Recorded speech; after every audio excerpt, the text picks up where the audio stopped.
Happy New Year and greetings to everybody. Retired member Dennis Fair himself in person, live and living color. Retired from the Metropolitan Police Department in 2019, serving 29 years straight of uninterrupted service. Everything I say, for the most part, is my personal opinion. I am no longer affiliated with the Metropolitan Police Department. My advice, my opinions are strictly my own. Should you decide to use some of the things that I say, take it for what it's worth. I am not an expert in anything other than law enforcement for the most part, but I am not giving you any legal advice. Today's topic I wanted to discuss is most of you have obviously heard there was a 13-year-old that was shot. It's tragic. It's my understanding that it was supposedly be over tampering with the vehicle. I'm going to actually read you some of the information that I was able to get a hold to. That's actually a statement from the Metropolitan Police Department. So without further ado, let me just go into it in case what you saw on the news, you've been hearing bits and pieces. This is the actual statement from the Metropolitan Police Department. Now, if this changes between now and later, I have nothing to do with that, but this is the statement that I have from the Metropolitan Police Department. And it's stating in reference to the 1000 block of Quincy Street, this is a homicide. Northeast detectives from the Metropolitan Police Department Homicide Branch are investigating a homicide that occurred on Saturday, January the 7th, 2023 in the 1000 block of Quincy Street, Northeast. At approximately 3:56 a.m., members of the 5th District responded to the listed location for the report of a shooting. Upon arrival, the members located a juvenile male victim suffering from apparent gunshot wounds. Wounds. Obviously, that means plural. More than shot, obviously more than once.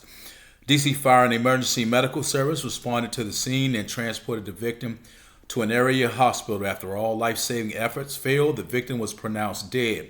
Detectives' investigation at the scene revealed that a male inside of the residence at the listed location heard noises and observed someone that appeared to be tampering with the vehicle. The male resident went outside armed with a registered firearm to further investigate. There was an interaction between the juvenile male and the male resident. During this interaction, the male resident discharged his firearm, striking the victim, and the victim was transported to a local hospital where he succumbed to his injuries. This descendant has been identified as 13-year-old Karan Blake of Northeast DC. Now, if you have not heard that, that is not something that I made up. That is not something that I just randomly put together. That is the statement from Commander Sylvan Altiera. I have no idea who this individual is. It's obviously way, after my time on the department. I've came and went. I don't have an idea who that individual is. Probably unlikely they were even on the department when I was on. There's a lot that's questionable about this situation. I'm going to start with a few things. As a legal gun owner and someone that's familiar with the gun ownership laws and when and you can discharge a weapon or use the weapon for your own protection, if you really listen to what I just read, I'm still trying to figure out what was the threat. Now, if you go outside to investigate someone tampering with your vehicle, which is something that I don't recommend. I mean, of course, it's your property. That's something that you have to use serious discretion with because you don't know if that individual has a weapon as well. If that individual discharges their weapon before you do, then, you get hit first. That could be a life-threatening situation, which could have been avoided if you simply just made that phone call. Now, I don't understand in this particular case. There are a lot of things that don't add up. And again, I got 29 years of experience. Some things don't add up. And they don't add up for a reason. Again, reading that, and if you listen to me carefully, where was the threat? You go outside and there's some type of altercation and you discharge the weapon. Now, I don't know if they're going to cook up a different story. This is the story that was provided by the Metropolitan Police Department. That's not something I made up. Now, this story may change because a few things is just not adding up. Again, you cannot discharge the weapon simply because someone is tampering with your vehicle without the threat to do harm as far as risk human life. That individual says they have a knife or they come at you with a gesture as if they have a gun. That's something different. But based on what I read, that's not in this narrative at all.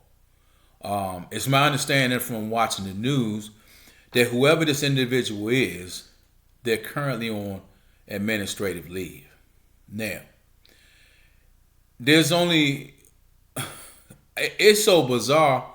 There's some things that I've been talking to some of my fellow former co-workers that have also retired. None of us really understand this. Now, some things that they're going to obviously put on the news, you all that are not proficient in law enforcement don't understand, but no one is placed on administrative leave that's involved in a shooting, that's a government worker, unless you are a police officer for the most part.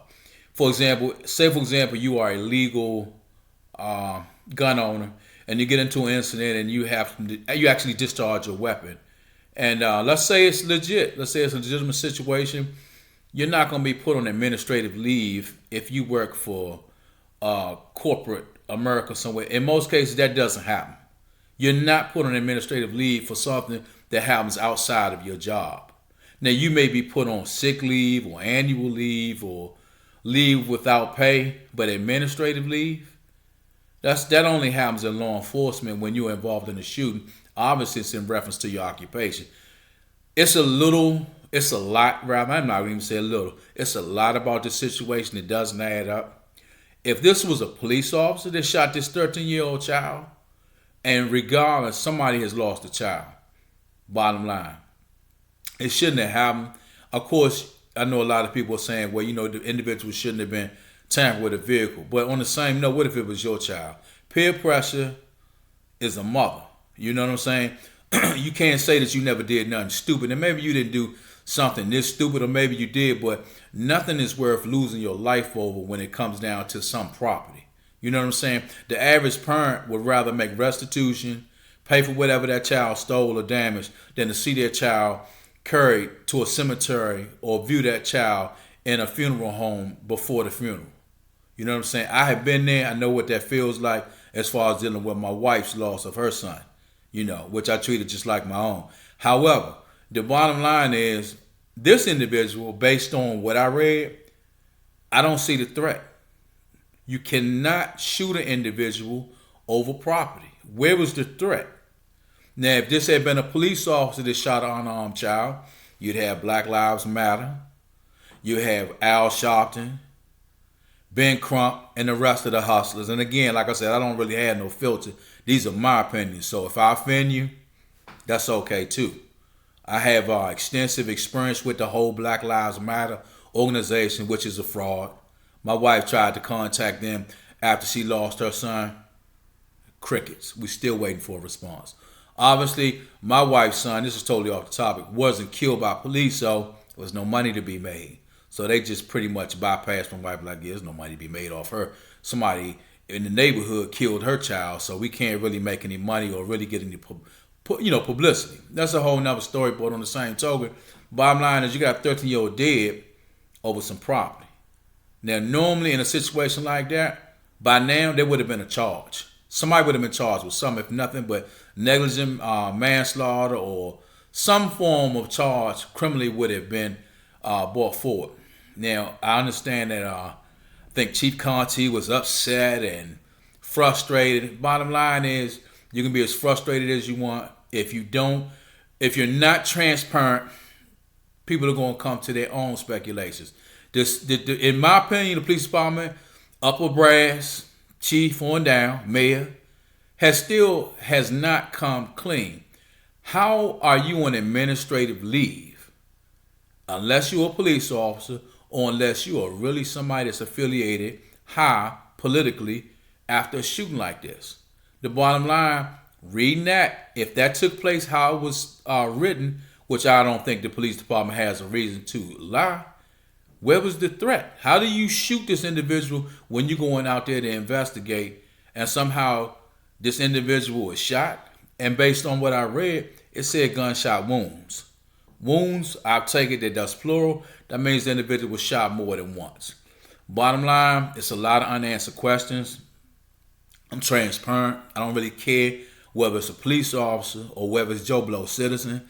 If you're wrong, You commit a crime, you should be held accountable, whether it's police or not. Now, we both know if it was a police officer, oh, it would be hell to raise. There would be marches and all types of nonsense going on. My thing is, the problem I got with that, it's not equally across the board. For the most part, if you've been watching the news, it's crickets. You don't hear nothing else about it. It's like it went away. Like another situation that happened not too long ago, where supposedly a weapon was attempted to be taken from a Metropolitan Police Department officer, and allegedly they shot the individual and killed him. But that's a whole nother topic that kind of went away. Well, supposedly the body-worn cameras fell off for the officer and the footage was never captured. But the individual was killed. That's another situation that's kind of suspect. But back to the situation at hand, this individual, first they got a little upset because people were speculating that it was a white person or it was a police officer. It's really irrelevant. You're either wrong or you're right, whether you're white or a police officer. The bottom line, you either justified in shooting that individual or you're not. And the bottom line is, okay, you got legal gun ownership. However, most people a lot of times have legal gun ownership and have no idea when and when not to engage. Doesn't mean that you are Clint Eastwood, you can go out there and shoot an individual for being in your vehicle. No matter if they're taking the tires off off your vehicle. In DC, you just can't go out there and shoot somebody over a property crime. Doesn't work like that. Now, they haven't really disclosed a lot of information. They haven't disclosed how many times this individual was shot, this kid rather, 13. They haven't disclosed whether or not he was shot in the back. They've kind of kept that low. And to top it all off, they had what do you call it? I guess you want to call it a town meeting or some type of forum at Turkey Thicket Recreation Center. And somebody may be able to correct me if I'm wrong, but I did follow that on the news. And it's, on my understanding, it was basically a screaming match. When I did see the video, I saw a command. I don't even know what her position is. Morgan Kane. Not really familiar with her. I've heard of her. I believe my time was a little bit before hers. But on the same note, it's my understanding. And like I said, maybe somebody can correct me in the notes. I did not go, however, but it was my understanding, and I hope I'm wrong. I hope somebody correct me if I'm wrong, that the chief of police and the mayor did not even attend this meeting that they had at Turkey Thicket. It's my understanding it was Morgan Kane and a few other MPD cronies that affiliated top brass that went and, basically facilitated the screaming match. I saw one individual screaming, and of course, and I'm not downplaying that the individual was screaming or belittling that individual. You have a right to scream 13-year-olds killed, and it's really no explanation. It's like they're not telling everything. Just like the situation before when the body camera supposedly fell off. I tell anybody, I'm not pro-police, I'm not pro-citizen. You either right or you wrong. If you go out here and kill somebody over something stupid, like some property, you shoot a kid, then it's no secret that the kid's out of control. It's no secret that the police department no longer polices. And I get it. On the same note, that doesn't make it right, which is another topic I'm going to have to discuss in reference to the Kennedy Street situation where they chased the individual on the scooter, Karan. And it's ironic that individuals have the same name, where he drove off running from the police into oncoming traffic on Kennedy Street, and he was struck and killed.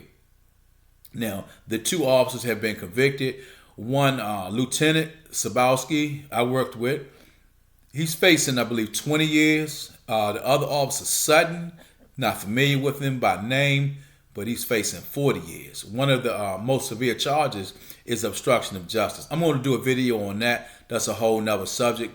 But I'm really focused on this situation with this 13-year-old. And I'm not justifying the 13-year-old was right by breaking into cars. But on the same note, if it happened like I just read it to you, that's not legitimate justification to use that weapon. That's an unjustified shooting. That's not justified at all. You can't even articulate you killed a child or you shot a child over some property. Now, what you were supposed to do in reality, this is not a life or death situation where you got a child in the car while the person is tampering with it. You say, for example, you put your child in the car, came back in for a minute, individual tampered the car, you worried about the welfare of your child, which you shouldn't have left your child anyway. But on the same note, this is a situation where you could have and should have called the police, gave a description. Hey, somebody's breaking into my car. It's in progress. Of course, it's going to take the police a minute to get there, if they get there at all, because depending on the staffing,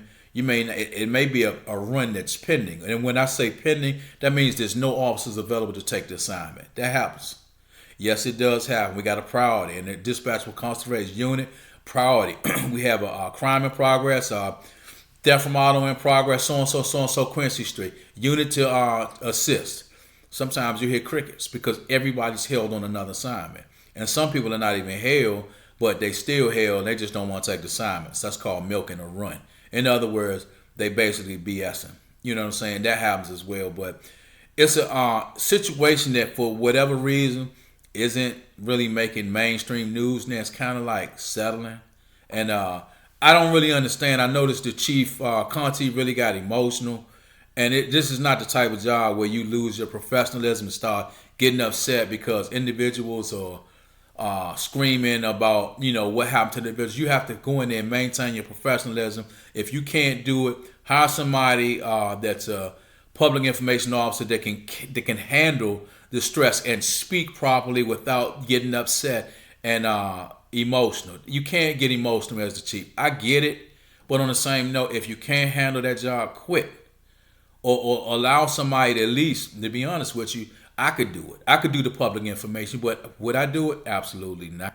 And they probably wouldn't hire me anyway, because a lot of times within the Metropolitan Police Department and most law enforcement agencies, regardless of how well you speak, it's about clicks. And if you're not in the click, no matter how articulate you are, no matter how well you speak, if you don't fit in the click or you haven't supposedly done something to move up, or a lot of the individuals in the high brass, and not all of them, some of them are absolutely clueless. If you ever talk to them one-on-one, they have no idea. And even if you watch some of them speaking, they're clueless. A lot of times they're just absolutely clueless. And you can tell when they're speaking. Now, I'm not going to call any of their names. I'm not going to belittle them. But on the same note, you can't get frustrated and upset as chief when people are burying children just about every other week. You want to get upset?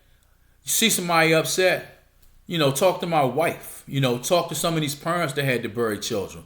You know what I'm saying? You upset because people are spreading rumors about the individual that shot the kid is white, or the individual that shot the kid is a police officer. If you were transparent as far as the Metropolitan Police Department and told these individuals what happened, instead of BSing them, talking about, I think something was said about the grand jury has to establish intent, which is a bunch of BS. The bottom line is the grand jury determines whether or not a crime has been committed and whether or not an indictment is worthy. The bottom line is, the way I just read it to you, what more do you need? The individual came out, confronted the individual, some type of altercation transpired, and shots were fired. The juvenile didn't shoot. It doesn't even mention the juvenile had a knife or a stick. Now, again, I would not be surprised, and I'm going to give you the inside information. I would not be surprised if somehow, some way, this story changes. I don't know who this individual is on Quincy Street, but again, I don't have no cut calls in telling you it's not normal for somebody to be placed on administrative leave that's not a police officer or just a regular citizen. It just doesn't work like that. They don't put you on administrative leave. If you got a job and you shoot somebody, a lot of times they might give you a leave without asking. You're going to burn your own sick leave. You're going to burn your own annual leave. There is no administrative leave because it didn't take place on your job unless you're a police officer or unless you are affiliated politically where somebody's looking out for you high up. And you know what I mean? High up. Where they can place you on administrative leave. They haven't identified this individual. If this was a police officer, he'd be identified. So-and-so and so-and-so. They might identify me. Dennis Fair was assigned to the so-and-so, did 29 years, former police officer. They're going to have my picture and everything from the academy and on. And that's okay. But on the same note, why not be transparent with this individual that shot this kid? Now, you got no problem showing a police officer, but on the same note, where's this individual and as far as the whole administrative leave makes it a little suspect. And the bottom line is they won't go into how many times the individual was shot. Now, what I read, it said wounds. So one would assume that he was shot more than once. Wounds. My thing was he shot in the back as he was fleeing? That would be considered shooting a fleeing felon. Now, only police officers can do that. And it's basically, and when you shoot a fleeing felon, that has to be damn near a perfect scenario where the individual that's fleeing is going to cause harm to other people, or in a situation where active shooter, where he's killed like maybe 5 to 6 people already, and if you don't stop him, he's going to kill more, and he has an automatic weapon, something like that. And when you take that shot, you have to know what's beyond your shot rather. You can't just shoot him and then that individual is struck and that bullet penetrates him and goes through him and hits a stroller with a kid in it. Guess what? You're going to be charged with that one too.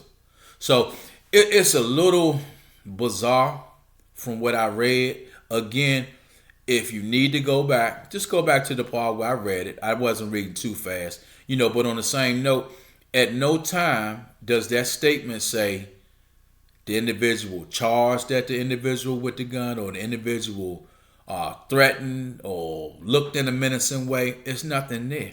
Where's the threat? There's no threat. So how do you discharge a weapon? Now, again, eventually something probably will come forward or the story may change.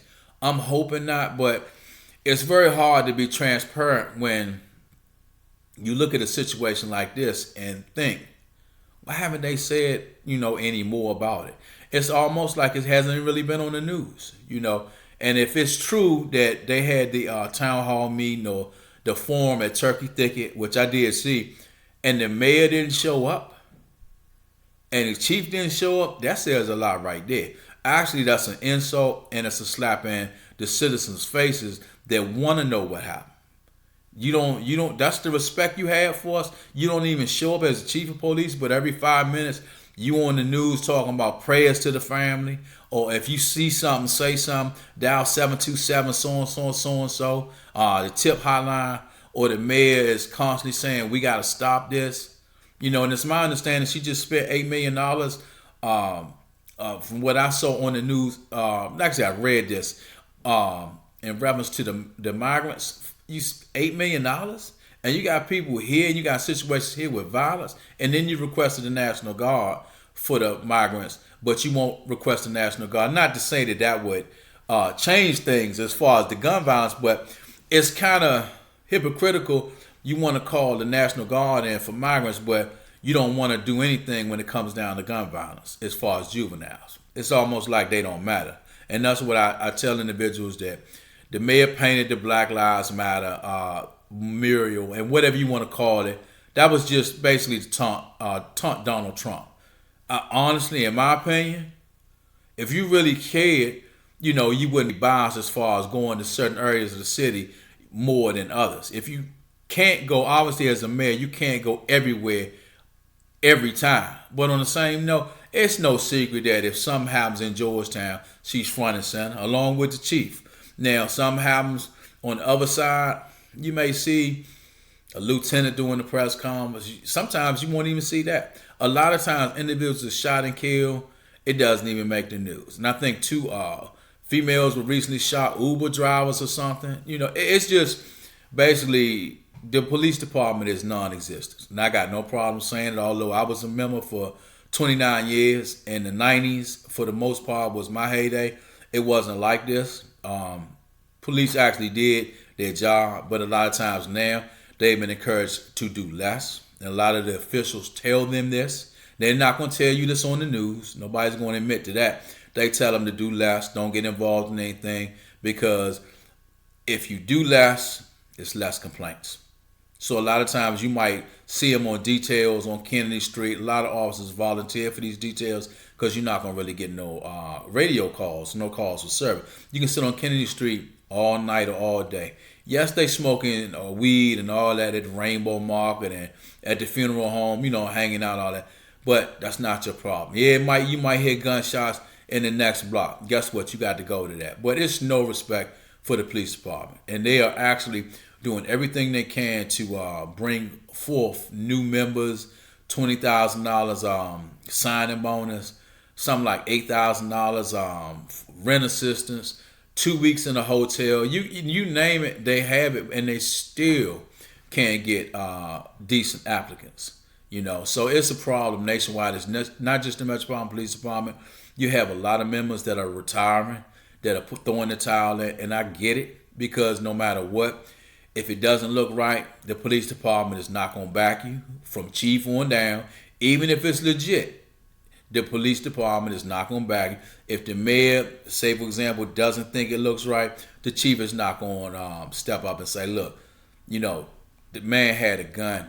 In this particular situation, the officer would justify in using the amount of force that you're not going to do that. That's not the type of person he is.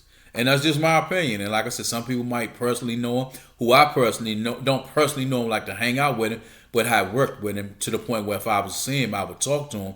I know him like that, but he's not that individual. You know what I'm saying? And to take that position, you have to be politically correct to a certain degree. Certain things you can't do. You can't really go against the mayor, because obviously she's your boss. But when you are given basically the tools to fail, like he has. He took over Chief Newsom's reign, and it was already a sinking ship when Chief Newsom was there. But Chief Newsom was smart enough to get off the sinking boat of the Metropolitan Police Department and go to Virginia. Chief Conte took on to this department, and it's an absolute failure for the most part. The members aren't doing anything. Half the time you don't have adequate staffing. The morale is pretty much down to ground zero. Officers aren't doing anything. And you can't really blame them after seeing two of your fellow officers get convicted, and one is facing 40 years, the other's facing 20. Now, I'm not going to back their play. Should they have been chasing him? Absolutely not. Especially the lieutenant. He shouldn't even have been in that position. You know what I mean? A lieutenant, you're really supposed to be doing administrative stuff. Now, that doesn't stop you from policing or being able to police, or even having police powers. But on the same note, you just threw away your career, because that's a wrap. You're facing that kind of time, and it's no secret that they're giving police officers time quicker than they would give an average Joe Blow citizen. The guys that were on the scene with George Floyd, some of them didn't even touch him. For the most part, I think one guy might have been holding his legs, doing what he thought he was doing the right thing, because he was a little combative. But that doesn't mean put your foot on his neck and just keep your weight on him till he's dead.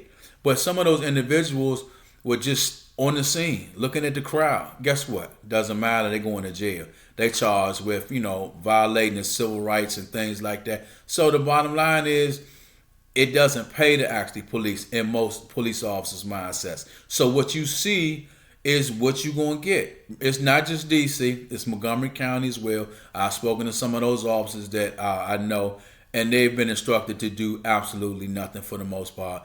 Slow down on the traffic stops. We don't want complaints.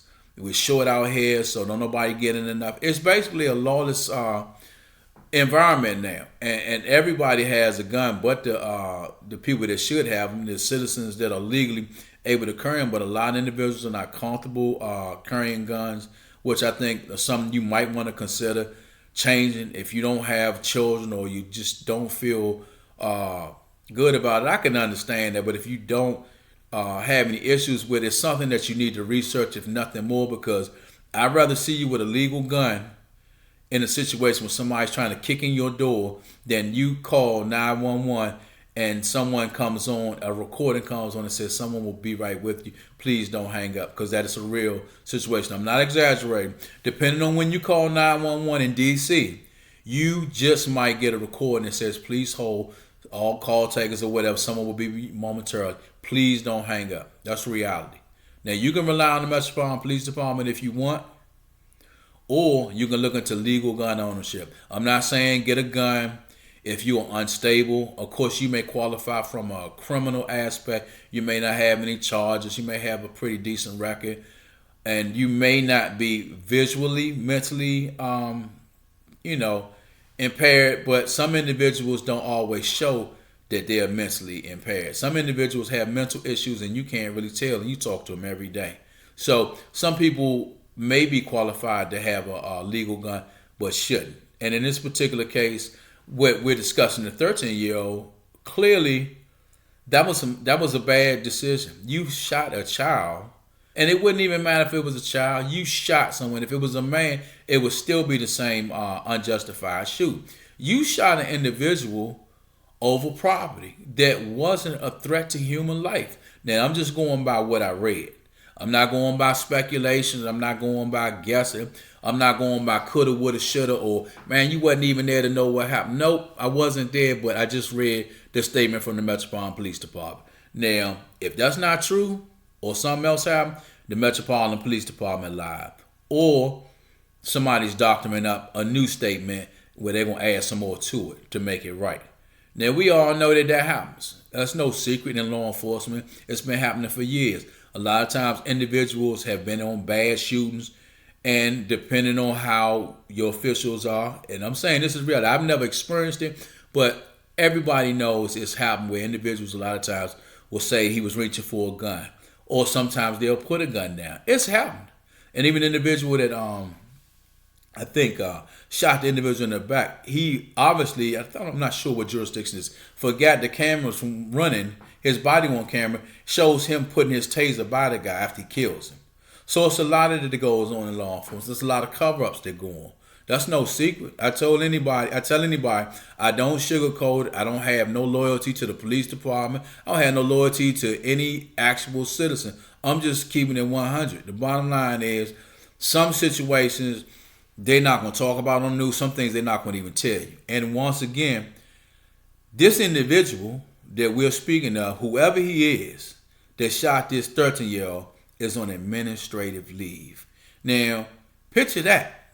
You wouldn't be on administrative leave if you shot and killed somebody. Because no matter what, you face potentially criminal charges. But this individual, not him. He's on administrative leave, which means he's still getting paid. So I'm not sure who he is or if he's actually law enforcement. A lot of times, it could be a case where he's law enforcement. They're not going to say anything because they don't want the city to get turned upside down. I know it's not right to lie, and I know transparency is the objective, but if it's going to save some property without it being destroyed, don't think they won't come up with a lie.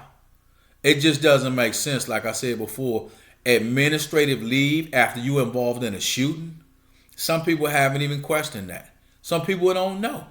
Some people might think, well, I guess that's the policy. You know, you shoot somebody, your job puts you off on administrative leave. Okay, don't try that at home because it's not going to work out like that for you unless you are affiliated with somebody high in the government or unless you're law enforcement. In law enforcement, that's a normal procedure to be placed on administrative leave until the outcome is determined, that it's criminal. Now, once it's determined that it's a criminal situation and you're indicted, guess what? Your pay stops and everything else that goes along with it. From that point on, it's an uphill battle until they determine that it was a legitimate situation or you're found not guilty. But once you are indicted and charged, that's a wrap.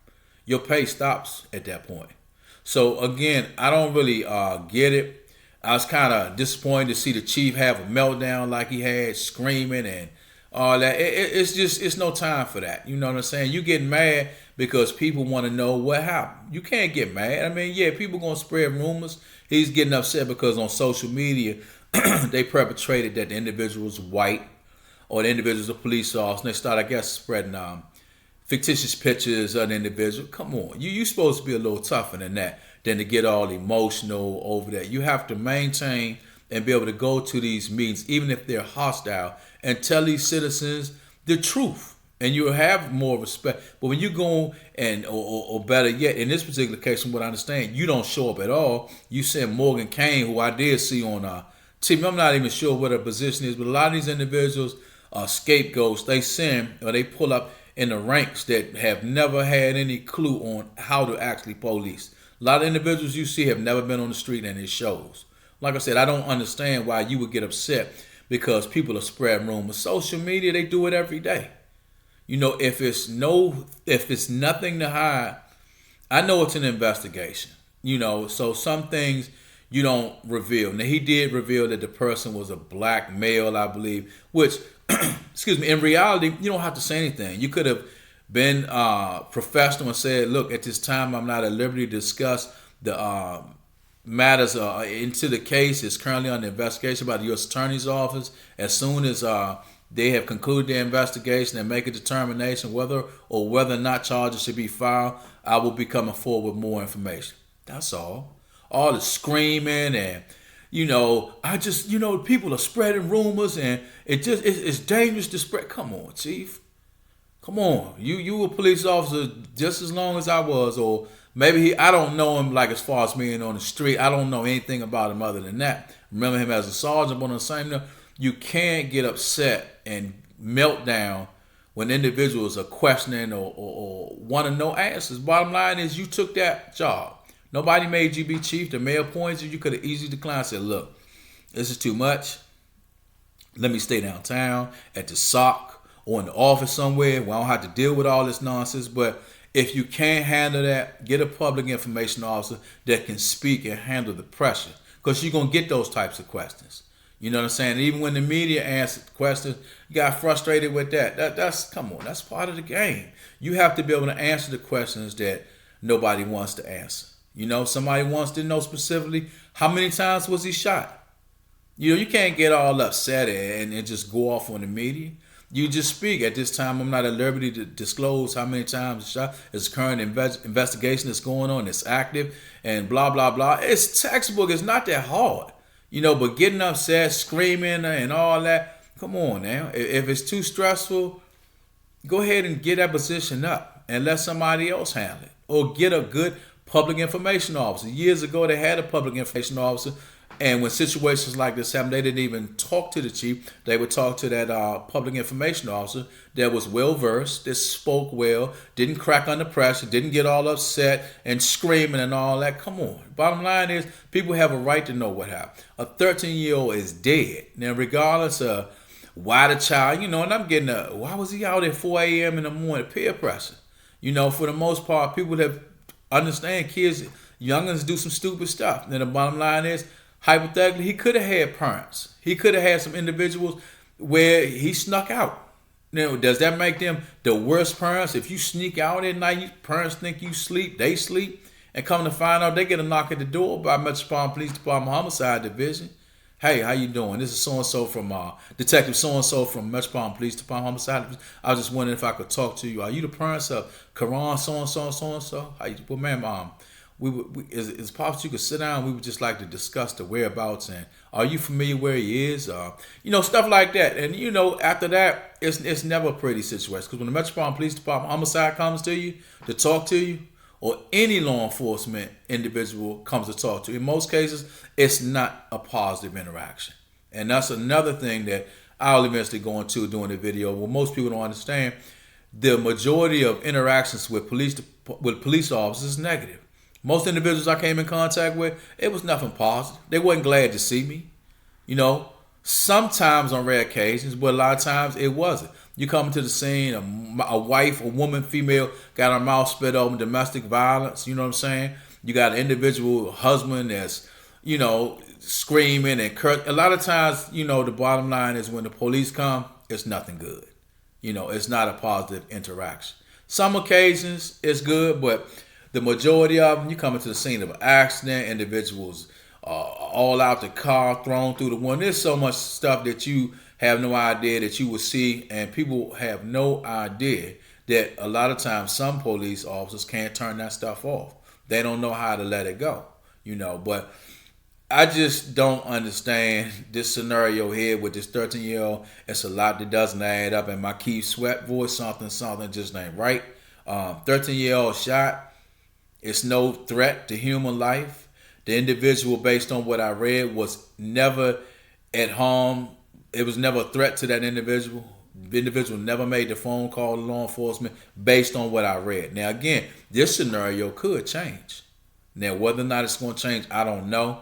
But I read you what I had. So if you get something else, just go back to what I read and listen to it again. Now, that's actually the way it supposedly transpired. And again, they will not reveal how many times that individual was shot. All it says is succumbed to gunshot wounds. Now, that gunshot wound gunshot wound. So obviously, the individual was shot multiple times.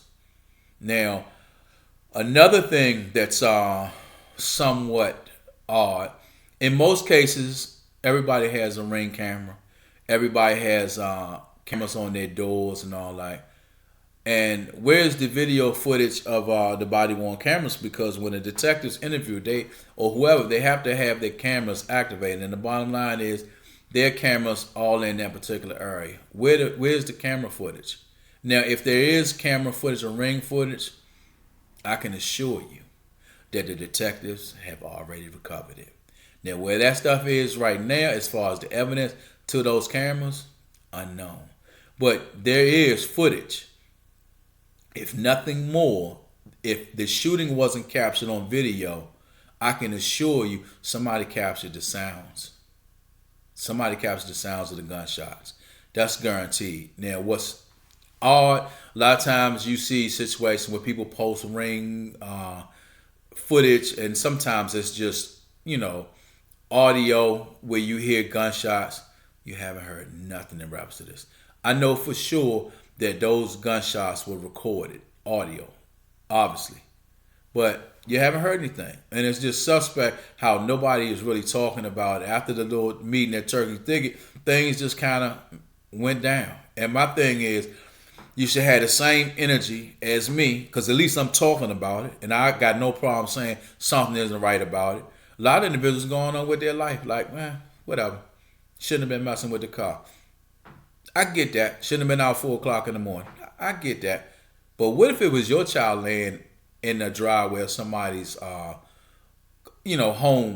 laying under a car bleeding out, over a vehicle, something that you could pay restitution on? You killed my child because he was messing with your car. And then by no means am I justifying the child messing with the car. But imagine you burn your child, planning out a funeral, and most people have no insurance for a 13-year. Let's just keep it 100. And if you're watching this video, and I'm not being judgmental or anything, because that's something else I'm going to, as I bring up some other topics, especially funeral expenses and coping with the loss of a loved one. That's a whole nother topic, but I'm going to do a video on that as well. But let's just keep it 100. If you have a child, let's think about this right now. A young child or a child at all. Most people listening to this video, you don't have insurance. You don't. That's just a fact. Because when my daughter was very young, I didn't have insurance. Does that make it right? No. We don't sit around and plan to bury our children before our children bury us. But today is totally different. I tell anybody, I don't wish this on anybody. I don't wish any harm to anybody's child. But in reality, you are a scenario away from it happening. Just one scenario. There's no such thing as being in the wrong place at the wrong time. You got a right to be wherever you want to. So that whole being in the wrong place at the wrong time is a bunch of BS. You mean to tell me your child driving down the street, coming home from maybe getting her hair done, or kid coming home from football practice, they get the shooting, busting off, and the next thing you know, you get a call. You need to come to GW Hospital as soon as possible. Your child was struck with a stray bullet. It hit them in the neck, and they don't know if the individual, you need to get to the hospital as soon as possible. They don't know if the individual's going to make it. What was your child in the wrong place at the wrong time? How is that when they coming home from basketball practice? Or maybe a young girl coming home from getting her hair done. Prime example, the kid, 2 kids from Alabama. I think one is from D.C., one is from Maryland. Somehow there was some type of altercation. I guess they shot back at the vehicle or something. Killed a young girl. Beautiful young girl. Beautiful. That's somebody's daughter that it looked like a graduation picture. They got to sit around and figure out funeral plans. And let me tell you, funeral plans, when you on some emotional stuff, it's very, very difficult. And often, a lot of times, if you don't have somebody that's of sound, stable mind, the funeral homes, mortuary will rob you without a gun. And like I said, I'm going to go into that because I've been in that situation where I've had to bury my own mother, and I had assistance with my family and my wife, with my sister-in-law and my nieces, held me down on that one. But on the same note, it's a very it's a very challenging situation to deal with if you have never dealt with it before. Now I've seen all types of death at work, and family members pass and things like that. You just get used to it as far as from a work aspect. You shouldn't get used to death, but I couldn't bring that stuff home that I saw at work. I got to be able to leave that at work and dismiss that. But when it's your own loved one, it's a little different. It's easy to look at the news and be like, damn, this individual had no business messing with the cop. Yeah, but let's get at a spin and turn it around, not, a whole 360, but maybe halfway where it's your child. And like I said, I'm not hoping nothing like that, but you just dismiss and say, yeah, the child had no business being out at 4 a.m., had no business messing with the individual's car. But would you have that same energy if it was your child laying under that car bleeding out? You know what I'm saying? Over a car. Now, I can get it if your child, and this is obviously a tragic situation too, your child has a handgun and they trying to carjack somebody, and that just happens to be a legal owner of a firearm, and that individual, discharges that weapon. And before your individual child or whoever, cousin, uncle or whatever, can get that weapon out, because a lot of times the youngers do a lot of crimes while they high off the Percocets, off the lean, and if you don't know the street lingo, that's the cough syrup with the codeine in it. Youngers now are snorting Xanax, and I don't have to tell you that the rest of the drugs and stuff, people are ODing. They're ODing, off a lot of stuff. And the prescription pills is a big thing. I don't have to tell you that. But the bottom line is you would not have the same energy if it was your child under a car dying over somebody's vehicle, breaking into the vehicle. And it could have been a situation where your child was just along for the ride and got killed. It doesn't take a whole lot. So use good judgment when you put this into perspective and ask yourself, damn, well, what if it was my child? Of course, it doesn't make it right to tamper with nobody's vehicle or carjack and all that. And it's just a matter of time. I saw this coming. I just thought that it would eventually be off-duty police officer getting carjacked or somebody with a legal firearm getting carjacked. And eventually, like I said, these youngers are so relaxed. You see the videos of them robbing stores. A lot of times when they rob a store or do something stupid like that, instead of backing out of the store, they would turn their back on the person and everything. That individual could have a gun. And pretty much that's what happened in I think it was a dollar store or Dollar Tree. Been robbed multiple times. One of the cashiers had a weapon. It's my understanding it was a legal weapon, but when the individual was leaving the store, I think the cashier or the employee shot the robber in the back of the head, killed the robber, and also in the shooting also shot a citizen. So naturally, the citizen is alive, but they're going to go after Dollar Tree or Dollar General, whatever it is, from a legal aspect, and they're going to get paid. And 9 times out of 10, this superhero that just felt the need to defend Dollar Tree or Dollar General versus just quitting the job. If the store has been robbed 2 or 3 times, why not just get another job, man? Dollar General or Dollar Tree can't be paying that kind of money. Where you just got to, if you got to have a gun with you at work, you know what I'm saying, and you're not doing no form of security, that's a serious issue. I mean, I'm a little troubled by that. But now this individual's possibly going to do some time, over some superhero stuff. You protecting Dollar General? Well, let's see if Dollar General protects you and get you legal representation. And that's a whole nother topic that I'm going to go into as well with these youngins that get caught up and can't afford legal representation. If you don't have a minimum, and I'm talking bottom line, like maybe $300 or $400 an hour, and this is talking, this is no name brand attorney. This is basically bottom shelf. You know what I'm saying? This is store brand, as we call it, attorneys. You know what I'm saying? Public defenders in some way. You can't really afford to do the crime. And I've seen so many times youngins plead guilty to charges that they didn't even do, to pre-charges crimes they didn't do, just to get a lesser sentence. They have no clue. You know what I'm saying? Eventually the revolving door stops. You get enough charges, the judge will not let you out. Or you have another judge and you used to getting out, judge slapping you with some time, especially if you done a crime where, someone lost their life. Eventually the revolving door stops. And I get it. It's a method to the madness just to let you think that you have gotten over on the system, so you bring more co-defendants back. It's basically legal slavery. Like I said, I'll go into it. I'm familiar with the court system. I'm familiar with the games they play. And the crazy part, the people that benefit from law enforcement, attorneys, people that have contracts with the prison system. You paying like maybe a couple of dollars for honey buns for commissary that's like a quarter.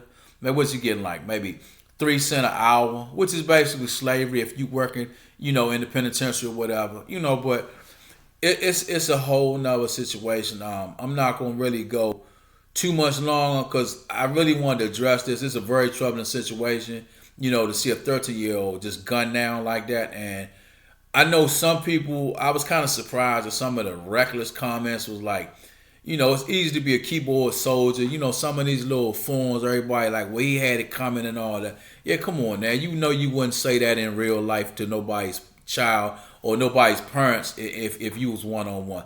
But behind the computer, you can type all types of comments. And social media is a disease and it's an addiction. You get people on there that wouldn't normally even speak to you, but now all of a sudden, oh, he had it coming. He shouldn't have been out at 4 a.m. Yeah, I used to be out at 4 a.m. A lot of times. My mother sometimes didn't know what time I came in because she'd be sleeping. I wasn't doing anything super crazy, going to a go-go or a Tia Chuck or Rass's or something like that, or just maybe just out back, you know what I'm saying? Or just hanging out. It's a little different now. Everybody has a gun.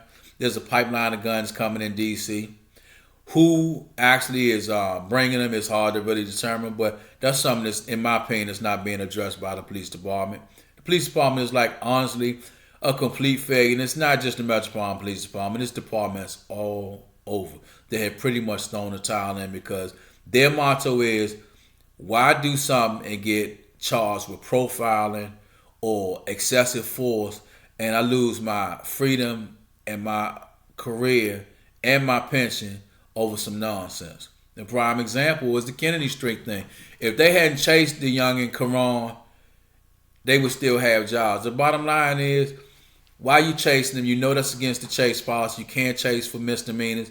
Yeah, he should have stopped. In a sense, he rushed death. He rushed death, or they rushed his death. However you want to look at it, because he could have easily stopped and just let them lock him up or whatever. He'd have been right back out. I don't have no cut calls. DC Superior Court is a joke. You know what I'm saying? So he'd have been out. He rushed death running from him. Shouldn't have ran, but on the same note, y'all violated the chase policy. You can't chase for misdemeanors. And not only that, the whole time y'all chase him through the alley, the body worn camera is on. What do y'all think? Did y'all forget you had the body worn cameras? Then you chase him into the street. He gets hit. Y'all yelling, Quran, get up. Quran, get up. Quran's not getting up. Quran is dead. He got severe head injuries from what I understand. Now, from what I was told, it's also obstruction of justice. I don't have the narrative for that particular incident, but obstruction of justice is normally when you do something like turn your body worn camera off so you can get the story together, or you move the scooter. From what I understand, something like that transpired. Do I know specifically? I don't. I'm giving you from what I was told, and I can't confirm that. But if they did move the scooter or hypothetically turn the body worn cameras off, come on, man, you can't do that. They know when you turn the cameras off. You had the cameras going the whole time you chased. What's the point of turning them off now? You know what I'm saying? So in a situation like that, they kind of rushed the end of their career. You got some officers and lieutenants that still just go hard, and a lot of times they'll have individuals in these, I call them cliques in law enforcement, where you have a lot of young officers really don't know what the hell they doing, but it'll be maybe 10 of them, and you might have a young sergeant, and he can pretty much tell them what to do. So they'll do a lot of stupid stuff, like a lot of them go in our neighborhoods, and they'll just stop people for no reason. And I don't have no cut calls. I tell you, they profile. We had a situation where a lot of them were just you stopping people for no reason. And my partner at the time had questioned them. They were on his beat, and he was like, "Why do y'all keep coming on my beat, messing with my people?" And he brought it up in roll call and addressed it. And the thing is, they would come and just specifically do name checks on black people. You know what I'm saying? So it was addressed. And it was also a lot of times toward the end, we did transport. If you're in a predominantly white area, like say for example in the Georgetown and downtown area, how is it that everybody you lock up is black? You know what I'm saying? And like I said before, I don't have a problem saying the profiling is real. It does happen. I've been profiled by Montgomery County, but I did address it and I did file a complaint and it was sustained. Well, a lot of people talk that talk but won't do nothing. That's why it's a video on here about how to file a police complaint. You know what I'm saying? So it's no excuse if you have problems with police and you're unsure what to do. Send something in the comments. I will actually respond. You know what I'm saying? I'm not going to represent you legally or nothing like that, but I'll give you some good sound advice. But don't turn the other cheek or feel like, oh, well, you know, nothing's going to happen. I know he stopped me for no reason. Well, if he stopped you for no reason, you just going to let that ride? I mean, a minute ago, you had a whole lot of mouth. Now, I'm going to tell you how to type up the complaint or go up to the district and see the watch commander. And if the watch commander is not satisfactory as far as what complaint or how they handle the complaint, you need to go even further than that. You can't just leave it there, because if you don't do anything, the next person's going to get violated. And it happens on a regular basis. It doesn't happen as much as it used to because a lot of police are just not doing anything. But that doesn't mean it doesn't happen. That doesn't mean there weren't George Floyds that never ever made it to court. Man, it's been people killed before that no one probably knows about. Because in the fact with the George Floyd situation, they were going to put the George Floyd situation on an overdose until there was outside autopsy done. So it's a whole lot of dirt that goes on. That's why I brought this to everybody's attention. And reference to the 13-year-old, a lot of people have dismissed. A lot of people have gone on with their lives. As you see, something else happens, or next thing you know, something else is in the news, and life goes on. And everybody's like, wait a minute. Some people forget. I'm not a very forgetful person when it comes down to stuff like this, because I want the same energy. If it had been a police officer, Black Lives Matter and the rest of the frauds, Ben Crump and Al Sharpton would be on the first jet to get here so they can get paid and get a portion of that settlement. Now, it's my understanding the 13-year-old, like I said, was killed. I don't know if there were any parents, or I didn't see any parents or anything like that come forward, which is also a tragic situation. But you got a lot of parents, unfortunately, that are not qualified to be parents, and they are complete, absolute failures in every form and shape. But that doesn't justify individuals going out here killing somebody or causing somebody's death because they had a troubled life or they didn't have any parents. Regardless, you do the crime, do the time. It should be some accountability. But I'm going to tell you, I'm going to wrap this up. You got to do a little research in reference to this 13-year-old, because I'm going to be honest with you, it's kind of like they smoothing this thing over. They're not really talking about it no more. And if you're not careful, you're not going to hear nothing else about it, and there won't be any charges. The way I read it, it's no reason for there not to be no criminal charge. You can't go out there and shoot somebody simply for tampering with your vehicle. You just can't do it. Now, if it was obviously he lost his cool, he did it or whatever, that doesn't make it right. There are rules of engagement. It's cut and dry. You can't shoot nobody if there's no threat to your life or someone in your family or your wife or husband's life. Come on, man. If they tampering with the vehicle and you got a baby in there and a car running or something like that, which you shouldn't have had done anyway, but if the person trying to snatch your baby or something, I get that, but it's nothing in that. You listen to me read it. I had to read it because people have other things to do than do the research. So look, I'm retired. I can do whatever. So I got the information and read it to you so that you don't have to do it. And pass no information. Send the video to somebody else, because it's some unanswered questions. And I'm gonna be honest with you. I don't think they're gonna answer them. As long as everybody be quiet and don't keep bringing it up, it's gonna just float away.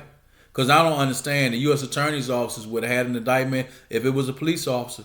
And my thing is, let's keep this thing across the board. Don't do no special favors for a Joe Blow citizen if he's affiliated high with the mayor or somebody in public office, or if it's a police officer that's retired or whatever. Something isn't right. That's the bottom line. Y'all know, like I know, anybody know the gun laws, the individual should have been charged. Yes, you can get a concealed and carry, but there are rules and regulations to discharging that firearm. And you're basically only supposed to do that if you are in fear of your life for self-defense. How is it self-defense? Who are you protecting? The car? So it doesn't add up. Look, Subscribe, share. I don't get no monetary stuff for this. This is just me talking and trying to educate some individuals that might not have time to go through the process. You can just sit and listen. And that's all you got to do. Just subscribe. I don't get anything for this, and I don't ask for anything. You know, if it's something that enlightens somebody or gives somebody a little more knowledge of what's going on, cool. But I would suggest if you don't have a gun license, anything for your home, if you are comfortable, I would suggest looking into it. If nothing but going online, it's very more accessible than it was back in the day. No, doesn't mean you're gonna go out there and do what this individual did. If you feel like you got a bad attitude, you can't control your emotions, it may not be good for you to have one. But on the same note, I'd rather see you have one than be able to use it than somebody kicking your door in and you waiting for the Metropolitan Police Department or any law enforcement to show up, because it's a lot of cases where they're not going to get there. And they may not even, like I said, have anybody to send anyway. A lot of times they may get priority runs, and often the dispatcher has nobody. Sometimes you may get a individual telling, look, we need an official to respond. Have a sergeant respond to that location if you got no more officers. So have a sergeant, call some of the sergeants out the office, and that's what happens. There's no officers on the street. I can speak for the Metropolitan Police Department. I can't say what Montgomery County has, but I can tell you, I've talked to some officers that are still currently active with the Metropolitan Police Department. It's paper thin. So look into legal gun ownership, and if you are out and about, watch your back. They still in airbags. They're basically doing everything there is to be done. You can't even safely go to the mall nowadays without having your head on a swivel. So subscribe, share, and I have another video in reference to the Kennedy Street conviction in reference to those two officers, because that's a whole nother topic, and that's one of the reasons you have basically, I can speak for Metropolitan Police Department, basically officers pretty much just threw the towel and they're not doing anything other than responding to assignments. Is that fair to the citizens? Absolutely not. But the officers pretty much feel, well, look, you just convicted two of our people. And don't get me wrong, I'm not saying this in a way that justifies their actions, because like when it all boils down to it, they violated the chase policy. You chasing this dude on a moped over a misdemeanor. It's not like he had a gun or whatever. Yeah, I'm sure he's a pain in the ass or whatever. They knew him. They were familiar with it. It's no secret. They knew who he was. But did he deserve to be chased into the street and struck by another vehicle? Absolutely not, because they violated the chase policy. So obviously he had to be held accountable. Like I said, I don't defend them because they police officer and I was a police officer. Wrong is wrong, right is right. Because the bottom line is they're going to give them some money. Now, I don't know how good they are financially with money. Whoever gets this money, I think they're asking for $100 million. Picture that. That's not gonna happen. They might give them $100,000 in cash and tell them to be done with it. A lot of times, unfortunately, in settlements, when the police are involved in negligence, people will settle for damn near anything, and especially people that have no real knowledge of finances or anything like that. And that money is gone within a year. So hopefully, whoever gets the settlement, it's not going to bring the Quran kid back, but the bottom line is maybe something can be put to the side to take care of the kid. Is this the chance that it's happening 50-50? I'm going to be keeping 150-50, because a lot of times when that money comes, you know, you got to pay attorney fees, and there's no telling whatever else you got to pay.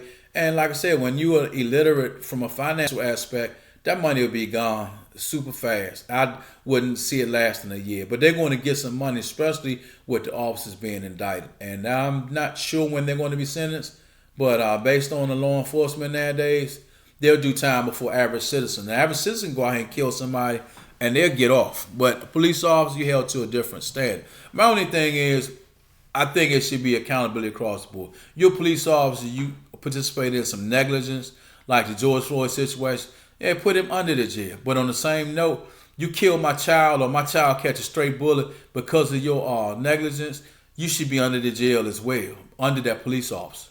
You know what I'm saying? Because a while ago there was a child, I think it was a toddler or something, killed on Suitland Road. Some shots was fired and one of the bullets tore through the car seat, killed the baby. But stuff like that for some reason just goes, you know, a lot of times it goes right under the sheets and nobody else says anything about it. Most people don't hear about it. You know, I follow up on a lot of things, But bottom line is, I'm gone. Follow up with this incident with this 13-year-old, because if it's not, I believe that it's just gonna be swept under the carpet. It's kind of weird that this hasn't been an indictment yet. I read you what I had from the Metropolitan Police Department. I'm still looking for the threat. I read it a couple of times before I read it to you. I don't see the threat, and maybe I missed something. Maybe you can read it or listen to me read it again to you. Obviously, you can't read it unless you look it up and find it. But the bottom line is, where was the threat? Where did this juvenile come out? I see where it was an altercation, but what was the altercation? Did the youngin say F you, or man, F you, come out here if you want? But that's not even in there. So obviously, they've given a statement that is the statement of facts. I'm just hoping that they don't change. And that's it. And I'm gone.